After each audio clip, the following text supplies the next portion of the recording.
Welcome to our journey into the heart of Stoicism. Imagine an ancient philosophy, timeless and powerful, that embraces life's challenges with wisdom and courage. Stoicism has guided individuals through life's tumultuous waves for over 2 millennia. Today, we explore the teachings of Stoic philosophers like Seneca and Epictetus, who embodied their philosophy, proving life's true challenge is our response to it. Ready to confront life's hurdles with wisdom, and if so, buckle up and let's embark on this enlightening journey into the heart of Stoicism. What if life's greatest challenges could be faced not with fear, but with wisdom and equanimity? A compelling notion, right? Stoicism, originating from ancient Athens, teaches us to tame emotions, not deny them. We can overcome adversities by controlling our reactions, maintaining composure, and cultivating fortitude.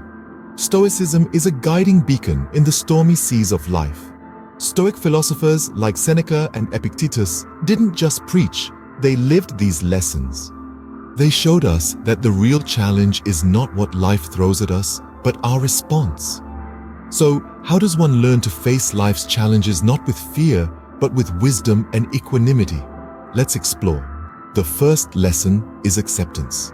Consider a ship amidst a storm. The captain can't alter the tempest nor the waves hitting the hull, yet he navigates. He embraces the storm, comprehends its might, and devises a route forward, demonstrating Stoic acceptance. It's about recognizing that life presents storms, but we possess the ability to steer through them. This isn't about surrendering, but understanding, acknowledging, and working within given boundaries. Remember the timeless wisdom of Stoic philosopher Epictetus. We cannot choose our external circumstances, but we can always choose how we respond to them. The captain exemplifies this. Acceptance isn't a sign of weakness, but one of strength. It means not denying the storm, but navigating it. Through acceptance, we find peace, not in the absence of life's storms, but amidst them. The second lesson is control. Picture a sturdy oak tree amidst a storm. It doesn't manipulate the weather, but controls its response. It bends, sways, but doesn't break. Similarly, Stoics believe we can't control external forces, only our reactions. Imagine the liberation in understanding that we're not but masters of our responses. Epictetus, a Stoic philosopher, noted, "We cannot choose our external circumstances, but we can always choose how we respond to them." How liberating it is to know we can remain untouched by outrageous fortune unless we permit it. Control then is not about dominance, but about mastery over one's reactions. The third lesson is perspective. Consider two farmers. One viewed a storm with fear, convinced it would ruin his crops. The other saw the same storm with joy, recognizing the nourishment it would bring to his plants. The storm was identical, but their perspectives differed. This illustrates the Stoic belief that our viewpoint on life shapes our experiences. Stoics emphasized it's our judgments of events, not the events themselves, that impact us. Echoing philosopher Epictetus, our anxieties stem not from happenings, but from how we interpret them. By altering our perspective, focusing on the silver linings rather than the clouds, we can reshape our experiences. Perspective, then, is the lens through which we view the world, shaping our experiences and our happiness. The fourth lesson is endurance. Picture a tree standing tall in a tempest. The wind roars, rain pounds, yet the tree persists, unyielding. It doesn't fight the storm, instead it endures, swaying with the wind, soaking the rain. This embodies the Stoic understanding of endurance. Stoicism enlightens us that life will bring storms. Can't control the weather, but how we react to it. The Stoic philosopher Seneca noted, "A gem cannot be polished without friction, nor a man perfected without trials." Endurance not about evading hardship, but about cultivating the strength to face it, to persist, no matter the storm's ferocity. It's about fostering resilience, about mastering to bend without breaking. Endurance then is not about suffering, but about the strength to persevere. The fifth lesson is mindfulness. The story of a master archer demonstrates this principle. When asked his secret to success, he simply said, "When I aim for the target, there's only the target and me." Such focus exemplifies mindfulness, concentrating on the present, disregarding all else. The Stoics grasped this. They saw the present moment as the only thing we truly possess, the only thing we can manage, the only thing that genuinely counts. Marcus Aurelius, a renowned Stoic philosopher and emperor, stated, "Waste no more time arguing about what a good man should be. Be one."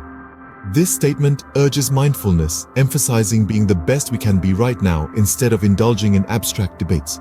Mindfulness then is not about dodging reality, but wholeheartedly accepting it.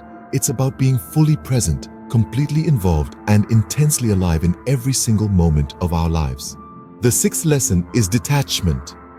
Imagine a man walking by the sea, gold coins spilling from his pockets. He remains serene, losing his fortune into the water, epitomizing detachment. In Stoicism, attachment causes dissatisfaction. The Stoics argue that suffering is not from life's events, but from being attached to specific outcomes. Like the man by the sea, he sees the gold, while valuable doesn't define his happiness or peace. He recognizes transient nature of material possessions. His is not bound to his gold, but his perception of it. Stoics don't promote total indifference, but foster an understanding of the impermanent nature of things. Detachment, then, is about indifference, but about understanding the transient nature of things. The seventh lesson is virtue. Imagine a person persisting with integrity and kindness amidst adversity. This illustrates virtue's power, an integral principle of Stoicism. Stoic philosophers, such as Marcus Aurelius and Epictetus, revered virtue as the pinnacle of goodness and human excellence. They viewed virtue not as theoretical, but as a practical guide to a meaningful life. It involves choices that reflect our loftiest ideals, even when difficult. It embodies treating others with respect, demonstrating compassion, and advocating for justice. However, Stoics didn't perceive virtue as a means to moral supremacy. They regarded it as an ongoing quest for self-betterment. It's about ceaselessly striving to be the optimal version of oneself. Virtue, then, is not about moral superiority, but about striving to be the best version of oneself. The eighth lesson is wisdom. Picture an ancient philosopher engrossed in aged parchments illuminated by candlelight. His quest is not knowledge but understanding, for wisdom lies not in facts but in comprehension. Stoicism champions the relentless pursuit of knowledge. It's a journey, not a destination. It appreciates wisdom as the ability to recognize what's vital, to extract the melody from the noise. Stoics strive to understand their world, their fellows, and above all, themselves. They embrace the teachings of Epictetus, who declared, "It is impossible for a man to learn what he thinks he already knows." This embodies Stoic wisdom, an unrelenting quest for enlightenment, and an insatiable yearning for understanding. Wisdom is not about knowing everything, but about the pursuit of knowledge and understanding. The ninth lesson is courage. A sailor alone at sea is caught in a sudden storm. Waves rise and wind roars. The sailor doesn't surrender to panic. Instead, he stands firm, relying on his skills to navigate through the storm. This is the spirit of courage that Stoics like Seneca, Epictetus, and Marcus Aurelius cherished. Stoic courage isn't about fearlessness. Instead, it's about acknowledging fear, understanding it, and bravely confronting it. Life is unpredictable and often presents us with daunting challenges. However, the Stoics believed that with courage, we could face these challenges not blindly, but with reasoned bravery. Courage, then, is not fearlessness, but about facing fear with bravery. The 10th and final lesson is tranquility. Picture a serene lake. Unruffled by wind or rain, it mirrors the tumult without losing calmness. This peace is what Stoics strive for. They recognize life's turbulence and our dependence on factors beyond control, also grasp that our reactions are within our control.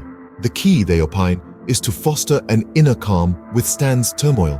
Reflect on Seneca's words. Tranquility comes, you stop caring about others' words or actions, only your actions matter. This isn't about disregarding the world, but about seeking peace in chaos. Tranquility, then, is not about avoiding conflict, but about finding peace amidst the chaos. Having explored the principles of Stoicism, let's now turn our attention to how we can apply them in our daily lives. Stoicism is about viewing every challenge as a chance for growth. It's about maintaining calm in chaos, viewing obstacles as stepping stones to wisdom. Imagine being stuck in traffic. Instead of frustration, practice patience and mindfulness. Made a mistake?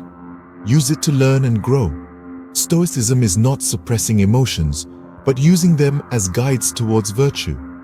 Remember, the journey to Stoicism is a journey towards a more fulfilling, contented life. Stoicism, as we've seen, is not about rejecting life's challenges, but about facing them with wisdom and equanimity. It's about understanding life's ebbs and flows and utilizing them for personal growth. From acceptance to courage, each lesson equips us with strategies for daily life. Amid conflicts, we maintain our composure, enduring difficulties without despair. These teachings urge us to disconnect from worldly chaos, finding peace in virtue. While a Stoic life isn't devoid of passion, it's rich in tranquility. In life's storms, fear is replaced by wisdom to overcome them. That is the power Stoicism, a philosophy for life.